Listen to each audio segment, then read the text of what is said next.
Hi guys! Ako si Kahoy Dreamer at ang mga binebenta ko ay mga wood products. Pasilip lang dahil mamaya ay nasa Boracay na kami. Aba, inaisipan din naman naming mag-Boracay at nang makapag-relax din naman. Baka bakasyon din pag may time. Pero bago ang lahat, kailangan muna naming tapusin ang aming mga orders. Ay hindi maaaring umalis pag hindi natatapos ang mga yan, ay kahit gayak na, walang tutuloy pag walang natapos na orders. At napakahirap talagang magbakasyon pag may business. At sayang naman kasi ang benta. So anong pipiliin? Bakasyon o ikaw? Huy! Siyempre, ang pipiliin ko, ikaw. Huy! May next time pa naman tayong dalawa para magbakasyon. Huy!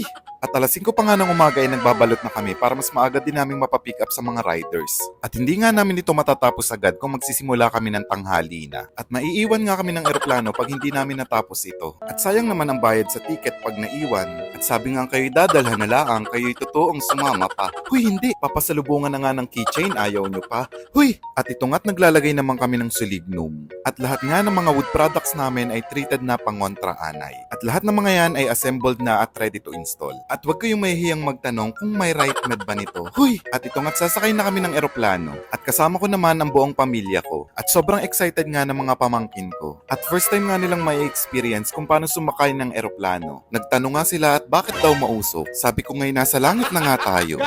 Huy, Diyos ko Lord, di pa kami ready. Pero salamat Lord at binibigyan mo kami ng maraming blessings. At nabibigay namin sa mga bata ang mga bagay na hindi namin na-experience noon. Yung mga ganitong simpleng bagay ay siguradong tatatak sa isip nila at maaalala nila habang buhay. At andito na nga kami sa port pa Boracay Island at sasakay na kami ng bangka. At dahan-dahan nga akong naglakad at baka ako'y mahulog sa'yo. Huy! At ito naman ang mga kapatid ko at akay-akay ang nanay namin. Kaya sabi ko'y dahan-dahan at baka madapa. At napakahirap na. Kung ako nga lagi na lang masakit ang likod. Huy! Ito na ba ang sign? Sign ng pagtanda? Huy! At bago pa makasakay ng bangka ay napakalayo pa rin talaga ng lalakarin. At gabi na nga kami nakarating dito sa Boracay Island. At wala pa rin pinagbago sa ganda ang Boracay. Napakaganda pa rin talaga niya. At ito ang isa sa mga favorite destination ko. Island vibes sa umaga, city life naman sa gabi. At madami ka ding mabibiling affordable na pasalubong dito. At dahil nga excited ang family ko, kaya naglibot-libot agad kami. At naghanap din kami ng makakainan. At gutom na nga ako at baka ikaw naman ang makain ko.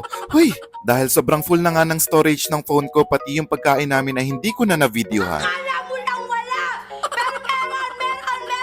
At nung umaga na nga ay sumugod na ang mga ito para maligo. Ay hindi lang kagandahan ng panahon at may bagyo. Pero walang makakapigil para mag-enjoy kami. Ay kita nyo naman ang tuwa nilang maligo kahit malakas ang alon. At tinakay naman ni kuya si nanay para makaligo. At sobrang ganda talaga ng buhangin dito sa Boracay. Ay para ka talagang lumalakad sa pulbos. At hindi ka masasaktan tulad ng ginawa niya sa'yo. Huy! At ito naman at si kuya ay naligo na din. At sayang nga daw at hindi niya naisama ang kanyang girlfriend. Huy!